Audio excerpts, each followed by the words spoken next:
Not many albums have the staying power or can maintain relevance after 30 or even 40 years, but what about 50? Progressive rock legend Steve Hackett is currently revisiting his groundbreaking work with Genesis on the North American leg of his Genesis Revisited Foxtrot at 50 and Hackett Highlights Tour. Love this, and you'll be able to see it all live in Providence at one of our favorite venues, The Strand, on October 17th. We're thrilled to welcome him to the Roadshow right here this morning. Hi, Steve. How you doing?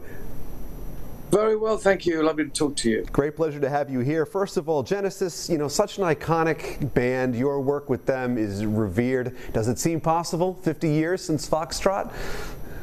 It doesn't seem like 50 years ago. It feels more like 5, but that's not the reality, of course. It's just the way it goes. But I think of this material as not just old, but I think of it as classic, and it seems to be as relevant today as it was back then.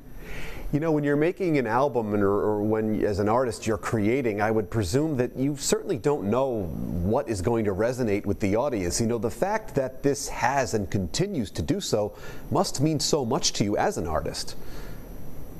Oh, absolutely. I'm thrilled that the stuff has survived that long, So at the end of the day, you say to yourself that everything that's new that you're currently involved in is what your heart is in. But then, of course, the catch-up takes forever. It's not just COVID catch-up, it's generational stuff.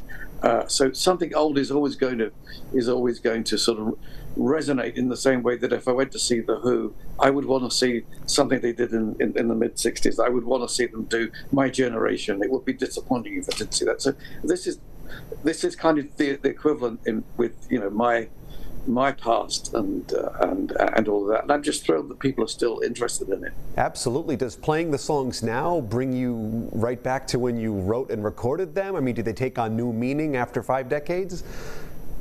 Well, I think they sound better now because the technology is better and more reliable, and the band that's playing it, it's hugely experienced, and for all sorts of reasons, I think that we probably wanted to sound this good back then, but couldn't. But now we can, because they are an extraordinary band, and it's an extraordinary show, extraordinary lights, for all sorts of reasons. So yeah, I'm thrilled to be bringing that stuff back, plus some new stuff as well. So we try not to make it entirely archived, but I understand nostalgia is not what it used to be, as people say, but it's great to be able to do it.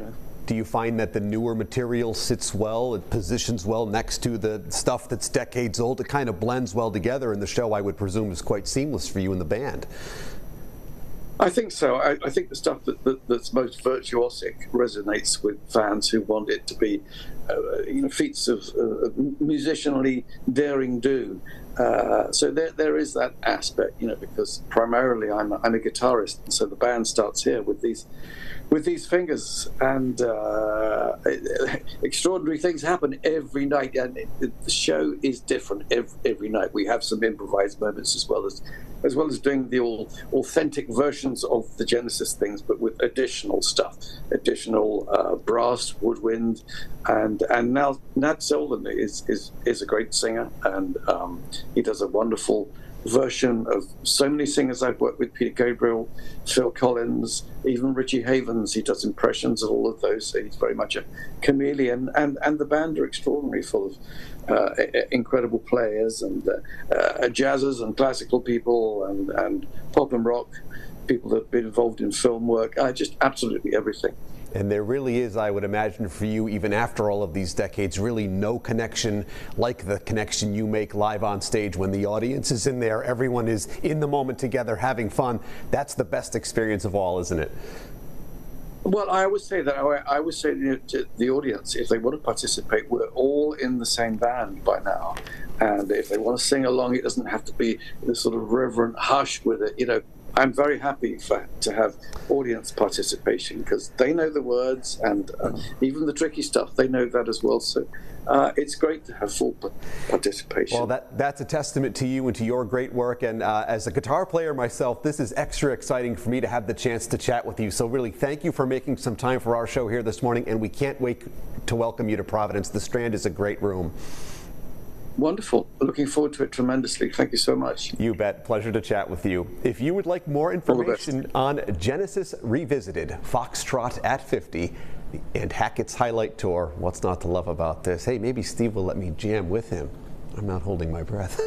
Just visit us at roadshow.com.